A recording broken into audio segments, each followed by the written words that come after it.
बेड़ा खड़ा होता है।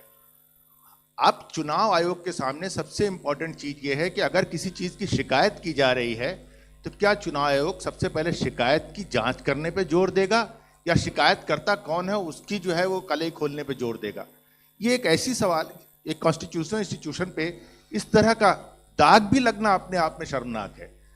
यानी अगर उससे आप हमें बचाइए, इस देश को तो बचाइए, इस डेमोक्रेसी को बचाइए, हम आपसे ये उम्मीद करते हैं। 247 नहीं, just one. I'll come back to you. Damini Nath from the Indian Express. Sir, 7.24 crore electors forms were received as of 1st August. So how many of these submitted documents along with that? And now that 15 days are over, how many more documents have been made for these electors? And the other question I have is regarding, recommended by BLO and not recommended. What is the basis on which BLO will recommend or not recommend if the documents have not been submitted? 39. Good afternoon sir, Manohar Kesari, news x और India news से sir. Sir, चुनाव आयोग लगातार clarify कर रहा है और कह रहे हैं सारे डाटा जो है सो मिसलीड करने वाले हैं, लेकिन आज भी राहुल गांधी ने इस बात को कहा है कि महाराष्ट्र में 1 करोड़ मतदाता जोड़ा गया, वोटों का हेराफेरी लगातार किया जा रहा है। तो क्या इस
ये 2 सवाल है सर।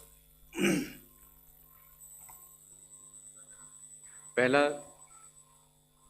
ये था कि 6 लोग कैसे पाए गए। शायद इसका जवाब मैं पहले दे चुका था कि पिछले 20 सालों से जब ये नॉर्मल रिवीजन होता है तो घर घर जाकर शायद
गहन परीक्षण एक एक नाम के आगे मैं निवेदन करना चाहता हूं, आपके जरिए करना चाहता हूं कि सभी राजनीतिक दल, वो राष्ट्रीय पार्टी चाहे इसके, अब समय रहते 1 सितंबर से पहले इसमें गलतियां बताएं।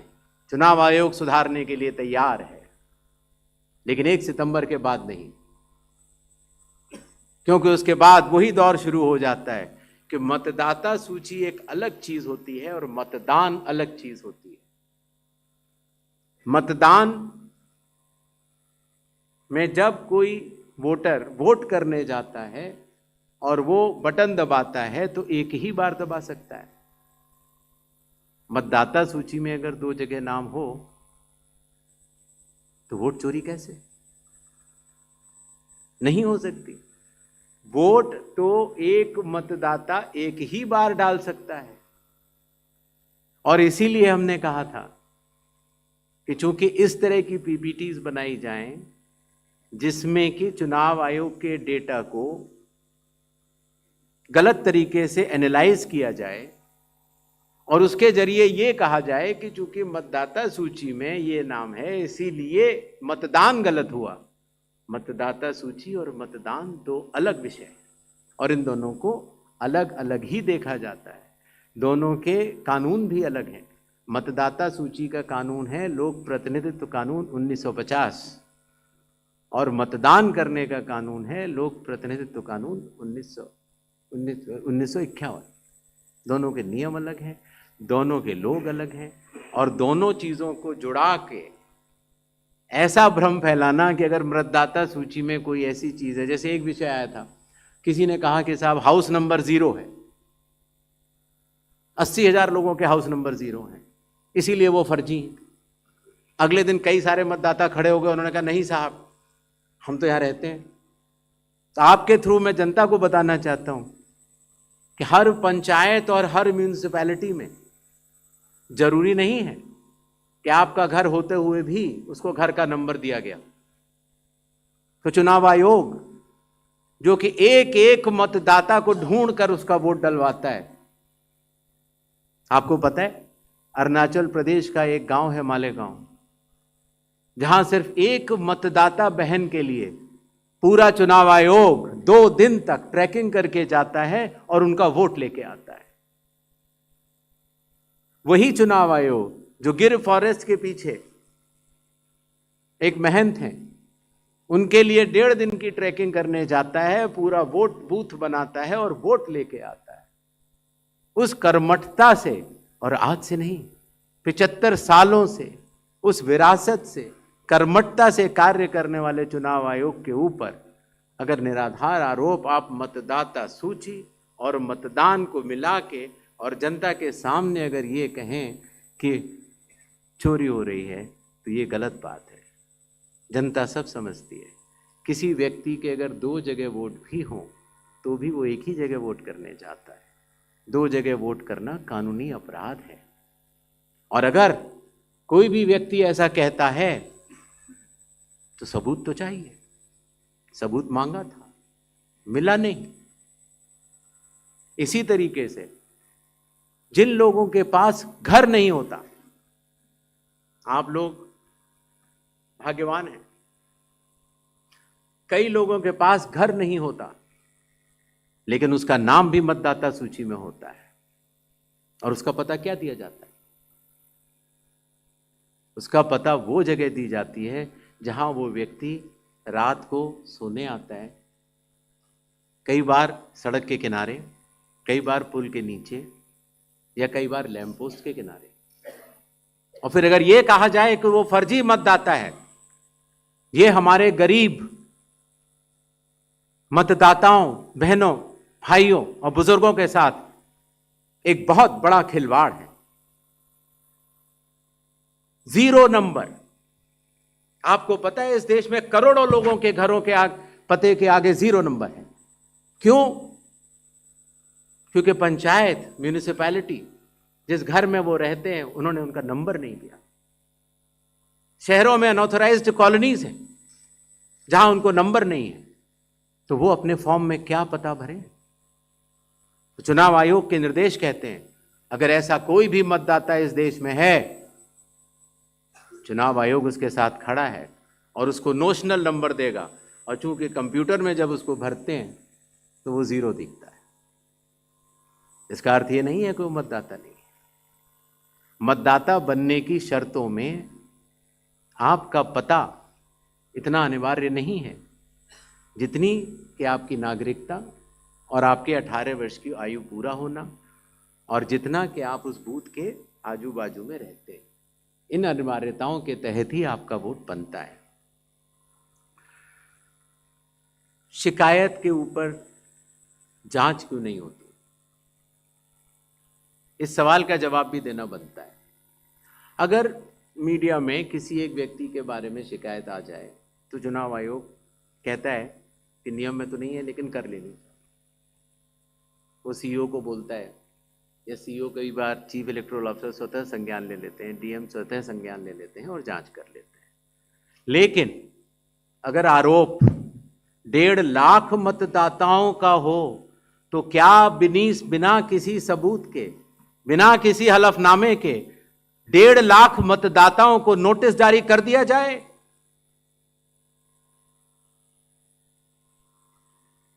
क्या यह न्याय संगत होगा? कानून में न प्रावधान है, न कोई शपथ पत्र है, न कोई एविडेंस है, न कोई सबूत है, तो क्या 1.5 लाख नोटिस जारी करके उन मतदाताओं को एसडीएम के दफ्तर में बुलाया जाए और यह कहा जाए कि आप फर्जी? क्या मतदाता चुनाव आयोग से यह नहीं पूछेगा कि आपके पास क्या सबूत है?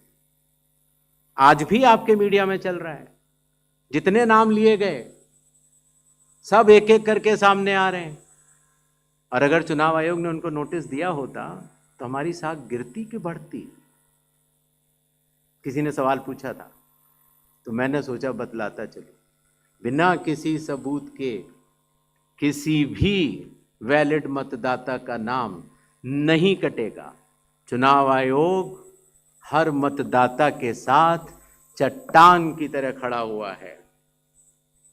अगर कोई सोचता है कि एक पीपीटी देकर, जो कि चुनाव आयोग के आंकड़े नहीं हैं, चुनाव आयोग ने मतदाता सूची जरूर दी है,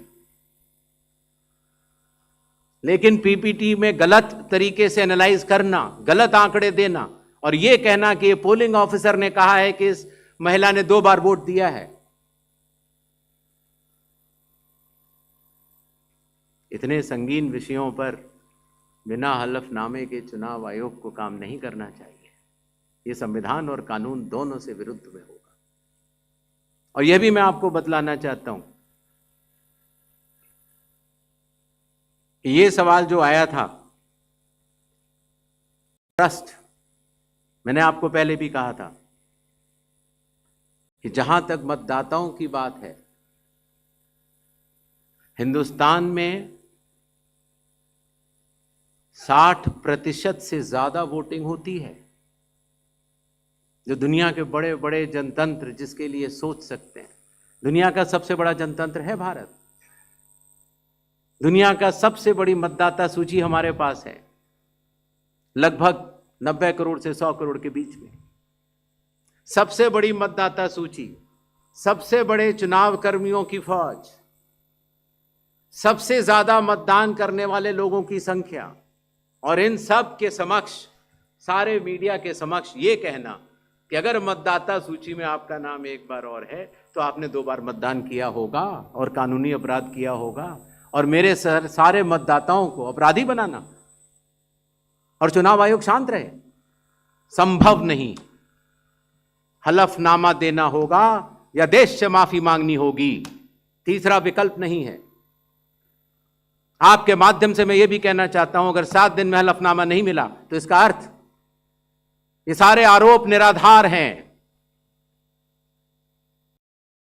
और हमारे मतदाताओं को यह कहना कि वो फर्जी हैं, इसके ऊपर जो भी इस बात को बोल रहा है उसको माफी मांगनी चाहिए।